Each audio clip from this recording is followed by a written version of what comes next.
At the dusk of the last ice age, the time of our species was thoroughly underway. Our limited range in Africa was a distant memory of the past. Everywhere from the coldest reaches of Europe to the southernmost tip of South America was inhabited. The former people of these lands, such as the Neanderthals, Erectus, Floresiensis, and Denisovans, were all long gone. However, in the remote mountains of southern China, a population of strange people lived. They were quite small and in many aspects resembled the hominins that lived in Africa 1.5 million years ago. They survived in China during the late Pleistocene, and some even survived until the Holocene. They are known as the Red Deer Cave people. Their late survival and strange features have caused much confusion within the field of paleoanthropology. Today we are going to be talking about what we currently know about them and their place in human evolution. In 1979, a petroleum geologist working in a cave in Longling County discovered a block of sediment which contained human remains, charcoal, burnt clay, and animal fossils. The man shipped the remains from Guangxi province to the neighboring Yunnan province. The initial extraction discovered the remains of a mandible and various bones of the body. A decade later, another cave known as Red Deer Cave was excavated in Yunnan province. The significance of these remains would not be found until two paleoanthropologists began looking through old collections of East Asian fossils in 2008. They found that both the red deer and longling remains feature a strange combination of archaic and modern traits. The discovery became even more significant when the remains were dated to between 17,800 and 11,500 years ago. This relatively recent date shocked researchers and inspired future research in both the Red Deer and Longling caves. Further remains only led to more confusion among scholars. The remains were so recent yet resemble hominins that lived around 1.5 million years ago in Africa.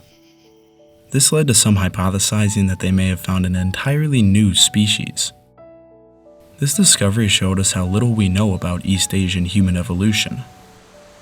Before we talk about the remains' possible relation to other species, let's first talk about the anatomy of these people. Their anatomy has never been seen before in modern or extinct humans. The Red Deer Cave people had a flat face, broad nose, long jaw with no chin, prominent brow, large molars, and a moderate-sized brain. Many of these features are quite archaic, though some resemble modern humans. Their body size was quite small at only around 50 kilograms or 110 pounds. Interestingly, the height of the first two molars and the thickness at that level is virtually identical to Upper Paleolithic Asian modern human remains, although the actual molars are like those of Neanderthals. The red deer femur is quite archaic and has features that have been lost in all anatomically modern humans. It strongly resembles ancient species like early Homo erectus or habilis. The femur by itself is not that peculiar, but in context with the cranial remains, these people seem to have had many archaic traits. Attempting to understand where these hominins fit into the larger picture of human evolution has been very difficult. There are a number of hypotheses surrounding the classification of these people, none of which are conclusively proven, but it is important to evaluate them all. The remains from Red Deer Cave appear to be relatively similar to archaic lineages such as Homo erectus and Homo habilis. The remains are most similar to a specific member of Homo erectus, KNMER 1481. A hominin that lived 1.89 million years ago in Africa. Some aspects of the remains have been described as being more similar to Australopithecines than to the genus Homo. Their affinity to these ancient species may either be a result of a late surviving lineage or an example of convergent evolution. We do know that populations of Homo erectus survived in East Asia until relatively recently. This population could be a result of a very late surviving population of Homo erectus or related to other remains such as Dolly man, Homo longi, or Denisovans. Another hypothesis is that these people were actually hybrids. It is possible this population is a result of hybridization between anatomically modern humans and an archaic species. Perhaps Denisovans, Homo erectus, or Homo longi. It is important to note that the remains at Long Lin Cave should not necessarily be considered contemporary with the remains at Red Deer Cave. Some researchers believe that the remains at Long Lin are more likely to be a hybrid than the remains at Red Deer Cave. The Red Deer Cave people could be the ancestral population, and the Long Lin people could be hybrids. Regardless, the hybrid hypothesis is interesting. It could explain many of their peculiar traits. It is possible that modern humans encountered these other hominins and mated with them relatively recently, as in the past 20,000 years. It is also possible that this hybridization happened much earlier on and the archaic traits were retained. It is very interesting to imagine if they were indeed hybrids, then perhaps the archaic traits were actually favored by natural selection in their environment. If so, this would be an incredible example of how traits seen as advanced or primitive are really just relative to their environment. The hybrid hypothesis is tantalizing. However, DNA evidence would be required to prove it in any discernible way. Attempts to isolate DNA from any of the fossils have so far not been successful. One hypothesis suggests that the Red Deer Cave people were an early migration of Homo sapiens that left Africa over 100,000 years ago. They may have migrated into China and then became isolated. The high mountains and deep valleys of their environment are ideal for separating species geographically. The Yunnan province still to this day has some of the greatest biodiversity in all of China. The Red Deer Cave people may represent a relic from the past, an archaic population that survived isolated from the changing world around them. However, the idea that they are just a derived population of modern humans has been considered unsatisfactory to many other researchers since the remains are so unique. If they are hybrids or an early migration, their isolation within the mountains and valleys of China certainly contributed to their late survival. One question many of you are probably wondering is, are these the remains of an entirely new human species? The answer is that we do not currently know.